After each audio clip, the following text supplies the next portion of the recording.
शांत समुद्र तट, लहरें धीरे धीरे किनारे से टकरा रही थीं। सारा, एक युवा महिला जिसकी आंखों में उदासी की झलक है, अकेले चल रही है, विचारों में खोई हुई है। सारा हमेशा से सपने देखने वाली रही है। उसका दिल कुछ और, उसके जीवन की दिनचर्या से परे कुछ और पाने के लिए उत्सुक था। उसे नहीं पता था कि नियति ने उसके लिए एक ऐसी योजना बनाई है जो भावनाओं का बवंडर भड़का देगी। धूल भरी अलमारियों और मंद रोशनी वाली एक अनोखी किताबों की दुकान। सारा को एक पुराने उपन्यास के अंदर छिपा हुआ एक हस्तलिखित पत्र मिलता है जिस पर एक रहस्यमय जे द्वारा हस्ताक्षर किए गए हैं। यह पत्र जुनून और लालसा से भरा हुआ था, जो समुद्र जैसे विशाल सपनों वाले संगीतकार जॉन द्वारा लिखा गया था। ये ऐसा था जैसे शब्द सीधे सारा की आत्मा से बात कर रहे हों, ऐसी भावनाएं उत्पन्न कर रहे हों जिन्हें उसने पहले कभी महसूस नहीं किया था। सारा और जॉन एक ही किताब की दुकान पर मिलते हैं। उनकी आंखें बंद हो जाती हैं और तत्काल संबंध बन जाता है। वे अपने सपनों, अपने डर और संगीत के प्रति, अपने प्यार के बारे में बात करने में घंटों बिताते हैं। उनकी प्रेम कहानी एक नाजुक फूल की तरह खिलती है। हर बीतता दिन उनके बंधन को मजबूत करता है। सारा को लगता है कि वह जॉन की धुनों और जिस तरह वह उसे इतनी गहराई से देखता है, उसकी दीवानी हो गई है। तारों भरे आकाश के नीचे छत पर डेट करना।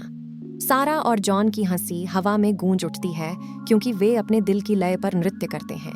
उनका प्यार एक सुरीला, सामंजस्यपूर्ण और सुंदर है, लेकिन जीवन बदलते ज्वार की तरह अप्रत्याशित है।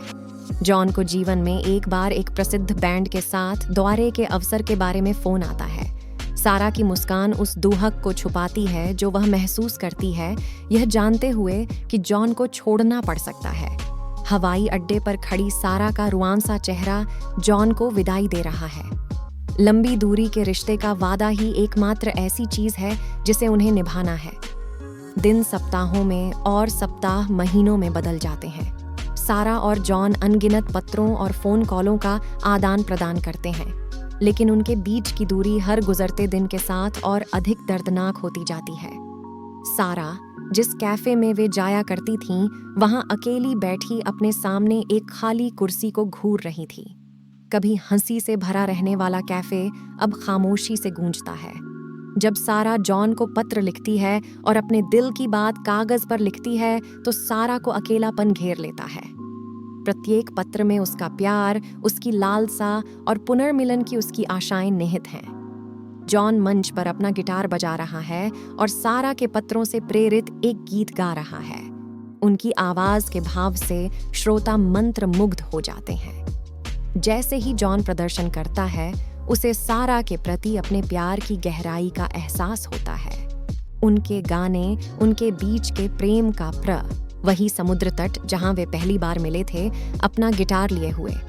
आसमान को नारंगी और गुलाबी रंगों से रंगा गया है जो उसके दिल की गर्माहट को दर्शाता है। सारा, जो समुद्र तट पर टहल रही थी, अचानक जॉन को वहां खड़ा देखती है और उसका दिल तेजी से धड़कने लगता है। वे एक दूसरे की ओर दौड़ते हैं और गले मिलते हैं। उनके चेहरे से खुशी के आंसू बहते हैं। सारा और जॉन पार्क में एक दूसरे के बगल में बैठे, सूरज डूबने के साथ साथ संगीत बजा रहे थे। वे जो धुनें बनाते हैं, वे प्रेम की स्थायी शक्ति का प्रमाण हैं। उनके दोस्त और प्रियजन उनके पुनर्मिलन का जश्न मनाते हुए उन्हें घेर लेते हैं। पार्क हंसी, संगीत और आशा की पूर्ति की मीठी सुगंध से भरा हुआ है। सारा और जॉन के हाथ अब शादी की अंगूठियों से सजे हुए हैं, क्योंकि वे एक छोटे अंतरंग समारोह में प्रतिज्ञाएं ले रहे हैं। सूरज एक बार फिर डूब जाता है, उनके प्यार पर गर्म चमक बिखेरता है। सारा और जॉन तारों भरे आकाश के नीचे नाच रहे हैं,